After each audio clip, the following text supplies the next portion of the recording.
Hi guys, it's Nicole, and for my October video for the monthly celebrations video hop, I am keeping it pretty much on theme for the month and doing a Halloween layout. Now, I decided that I wanted to kind of have fun with mixing up my card making supplies into a scrapbook layout. Sometimes it works out great for me, sometimes not so much. This was one of those times where I was just really excited about the whole process. Took my time, did not put it together all at one time, and just kind of took each step at a time. So my first step was to take the Fawn Spooky Village stamp set, and I just stamped out pretty much all of the images with my favorite things, Black Licorice Hybrid ink, which is a Copic friendly ink. Then I have the Copic hex chart from Sandy Allnock, and I'll post a link below where you can find that. And that is how I pick my color combos. Mostly because if anybody ever asks me about Copics, I always say that you should buy them in blending families or color families or combinations that you think that you would like or would use. When I first got into them, I thought it was better to buy a big giant set. Turns out it's not, because I didn't really have a lot that would blend together. I just ended up with a lot of markers. And since then I have purchased, the numbers that are in between those numbers to get blending families from them. I did go ahead and post the colors that I used up in the top left or top right of the video. For the grays, I went with Cool Gray 00, 1, 3, and 5, and I basically just used them on, I used 00 and 1 on the clouds and the ghost, and then I used C1, 3, and 5 on anything that I felt like would be more like a concrete thing, so like the chimneys, the porch steps, the tombstones. Browns, I went with E00 and E13 for the kids' faces, and then E13, E55, E57, and E59 on the trees. And I will say, this is the second time that I've colored these. I lost the footage, so this is me redoing them today. They are a little sloppy, they are a little messy, and I do apologize for that. I just was kind of trying to hurry so that I could get it included in this video today. And then when I was picking my colors, I was going off of the Doodlebug Halloween line that just came out. Something parade, Halloween parade, something like that. And so I was going with those bright neon colors. Now, I didn't have perfect color matches for them, so I just blend with what I have and what I think I can work with. So like my aqua colored house, I used BG01, BG15, and BG09. And again, looking at the numbers, you wouldn't think that they would blend together. But I go off of that hex chart where you can actually kind of see how the colors relate to each other, and you're looking at it outside of the numbering system. For the sort of neon green elements, I went with YG01, YG07, and YG09. And I typically will just do like a layer of my lightest color, then I'll go in with my medium, my dark, come back to my medium, go back to my light. Now, that's not to say that I always do that. Sometimes I'll just go straight dark, medium, light. It's just kind of what mood I'm in, or basically if I'm really paying attention to what I'm doing.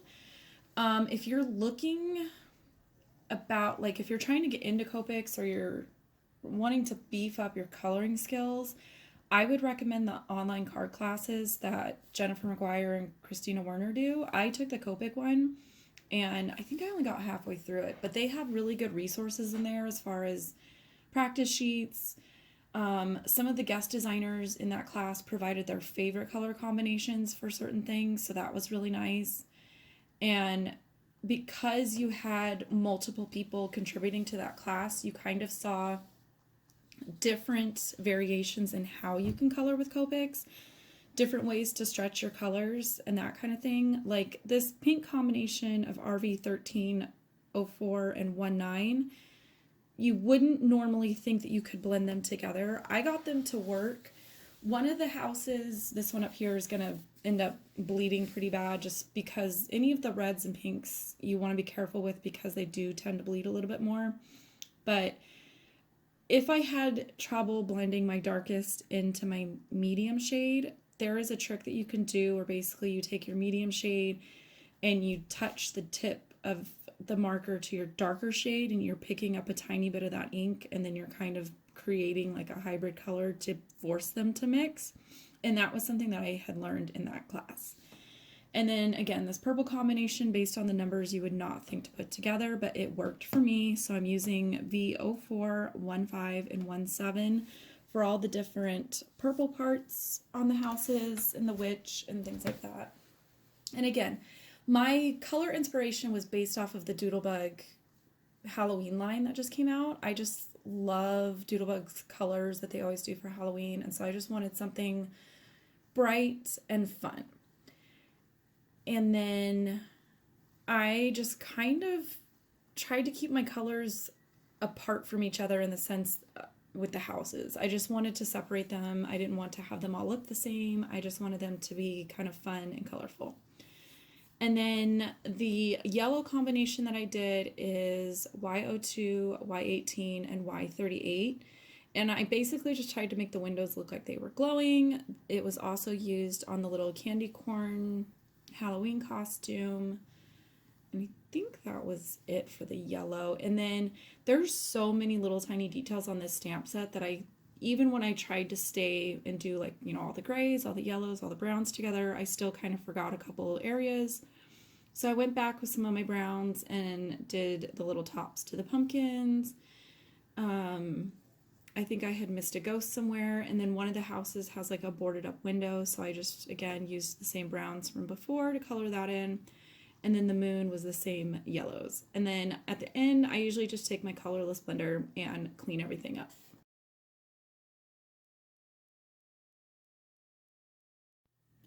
Now, after I finished coloring in all the different little lawn fawn images from the stamp set, I went through my Distress Oxide inks and picked out 3 colors that I felt like kind of matched with that bright neon color palette that I pulled from the Doodlebug Halloween line. And I ended up taking a sheet of Nina Smooth White cardstock. So it started out as 8.5 by 11. I cut it in half vertically, so basically it's 4.25 by 11. Because it's not in a 12 by 12, it's fine. I like being able to see a little bit of my background paper. And I just started blending 3 colors together. So basically I pulled picked raspberry, spiced marmalade, and I'm spacing on the purple. It's the brighter purple. I can't think of it. Pretty much, if I can find a link to the stuff that I've used as far as colors, the exact stamp set, the exact die set, that kind of thing, I will post links below in the description box so that you guys can check there. I want to say it's Wilted Violet. Yes. So I started out using sponges, and I'm basically just transferring like a lot of color. I wanted that really bright, vibrant. And then by the time I got to the 3rd color, I was getting kind of, my forearm was starting to hurt. And I remembered that I had bought the like knockoff blending brushes that everybody was swearing by on Amazon. It's basically a set of makeup brushes, I believe. But I was kind of surprised at how well these work. And so it makes me think that the name brand brushes from like Picket Fences and Tailored Expressions and stuff are probably amazing if the knockoff ones on Amazon do a decent job. So for me, I do think that I struggle with ink blending. I am pretty much on YouTube almost every day, and I love watching scrapbooking videos, card making videos. Those are, and food related things are usually where I'm at. And I think that we sort of get used to the fact that when craft channels on YouTube edit their videos, they speed them up. And so everything does look like it's quick and easy. But I have to tell you, in my opinion, ink blending is not quick and easy. Like, it takes some work, but I love, and I mean absolutely love, the end result. So I just kind of went back and forth until I got a blend, and then I walked away to let it dry. Because that's the part that I always forget, that even if you sit there and add layer after layer after layer, it still looks weird, and it's because the ink is wet. So I came back after it had dried, and I wanted to add some black soot to the edges. Unfortunately, my ink pad is very, very dry, so I only got like the barest hint of black on the edges, but it was fine. And then I picked up this liquid Stardust from Fawn at my local store, and I basically just dip my paintbrush in water, pick up some of the liquid Stardust, and then hold the paintbrush in my left hand and use my right hand to flick the paintbrush as I'm moving it over, and it just kind of freckles all this stuff everywhere. So again, I walked away, I let that dry, and then I wanted to do like tone-on-tone stamping. So I used the same Oxide inks that I used to blend, which I don't know why I thought that they would show up. They did not show up because I had put so much ink on my ink blending that basically I was stamping the same saturation level almost of those same colors, so you really couldn't see it. Some of the purple ones showed up a little bit better, and these are just the open star shapes from the stamp set, and I put a couple closed like solid stars, and then I stamped a couple bats in Versamark ink, which I think is Onyx Black. Then I took these alphabet dies, which I am almost positive that these are my favorite things, and I probably bought them during a retirement sale because their retirement sales are one of my favorite things to shop, just because you do get really good deals and you can pick up good basics. And when I say basics, like in my mind, it's stuff that's not necessarily geared only towards card making, or it's not just a die set that matches a stamp set. It's things like alphabets and tags and rectangles and basic shapes like that. So anytime they have a retirement sale, I do tend to go look. And for me, alphabet dies, I just like them. I like that I can make my title out of pretty much anything. So I'm cutting my title out of the same gray tone-on-tone Lawn Fawn paper that my background is going to be. However, I was not paying attention to the way that the diagonal stripe was facing. So later when I get further in the layout, you'll see that my background goes one direction and my alphabet goes the other direction. It's fine. I did not want to redo it, so I left it. From there, I went ahead and used the coordinating dies to go ahead and cut out all of the little images that I had colored. And again, the ones that you guys saw in the first clip of me coloring, those are the ones that I colored today. For whatever reason, I could not recover the footage of me originally coloring them. So you'll just have to take my word that I was more careful and less sloppy the first time I colored them.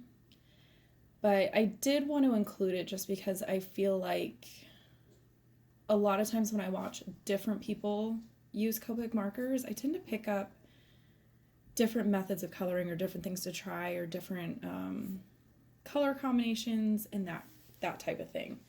I had kind of scribbled on a piece of paper the word Halloween and then just kind of made myself a little guide of where I wanted to start building my scene from. And this is something that I really, really, really like. I like mixing things like text, like big, bold text, with little stamped images. To me, it just kind of brings more interest to both. It makes these stamped images that you would normally use on a card, makes them not feel as like small and lost when you incorporate it into a scrapbook layout.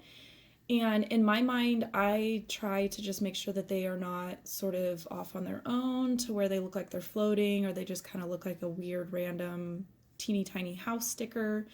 So I like to find a way to either cluster things like this into my title or in with my journaling or into clusters that have larger elements. Like say you took like a doily and you've got some labels and you've got some other stuff and then you tuck in something little teeny tiny like this. It doesn't feel like it's just kind of out of place. And that's just kind of a personal preference. I don't know if there is an actual quote unquote design principle surrounding that. To me, it's just the way that I like to incorporate things that are maybe card making supplies, I like to be able to get double use out of my stamps and things like that if I can. I think sometimes I will kind of come up with a plan in my mind and try to execute it, and it doesn't really work out. This one was one of those ones where I was literally jumping up and down every step of the way because I was enjoying the process. I was doing things that I see, you know, some of my favorite card making YouTube channels do all the time, like ink blending and splattering and lots of copic coloring and stuff like that. And being able to incorporate it into a layout where I get to keep the finished product, you know, not putting it in the mail and sending it to someone, where that's amazing and would make somebody's day awesome. This one I get to keep. So I don't know. I like being able to get more than one use out of my supplies. And I tend to, when I'm shopping for stamp sets, if I can think of one or two ways or methods to incorporate it into a scrapbook layout, then it's probably going to go into my cart. I think it's very easy to be able to go on Pinterest and look up a stamp set and find tons and tons and tons of cards that other people have made using those supplies to kind of give yourself a jumping off point, or even if you want to case their card and kind of do that. I've done that before. To me, that is a really good method of learning different techniques, is to just go ahead and copy a card that somebody on the design team or even just somebody on like Instagram or Pinterest has shared, because you do kind of learn things that you like, things that you don't like, even like a general layout of a card that you like or don't like. So after I've got that done, I did go ahead and I masked off part of that sentiment strip from the stamp set. I just kept the part that said a spooktacular, and then it blends into where it says Halloween, and I did add a couple extra bats up there. And then from here, I'm going to go ahead and commit to these decisions that I have made. My photos, I just went ahead and edited them to where they were basically make your own collages onto a 4x6, and I printed them at home. I left myself an opening to be able to put my journaling on. Originally, I thought I was going to use just this purple inked area, and it just, I don't know, it looked weird. And so I asked a couple scrappy friends in different group chats and stuff what everybody's kind of consensus was, and so I went ahead and matched the ink blending from the top. I did not do the Lawn Fawn like glitter splatter stuff because I knew that I was going to be putting my journaling on it and I didn't want to run that through my printer. This border strip I punched with this like drippy goo Martha Stewart border punch from some black glitter cardstock that I bought at Michael's years and years ago. I just wanted to kind of have a finished edge and bring a little bit of interest down to the bottom because there is so much going on at the top. And then the little pumpkins and clouds and moon that I was not able to incorporate into the scene at the top, I went ahead and made almost like a little mini scene at the bottom with my journaling. So I was sort of thrilled that I was able to use every single piece that I colored and that I wasn't sort of left with a bunch of random ones. And then the last thing that I did was I went ahead and did a date stamp. I know it's pretty obvious that this is Halloween, but I still like to include the date stamp on my layouts. So there you can kind of see a little bit more of the details of the page, and then I've got some still photos of the layout here. And I hope you guys enjoyed this video. I am hoping to be able to include a little bit more videos like this on my channel, kind of showing double use of card making supplies. So I will catch you guys next time. Thanks for stopping by.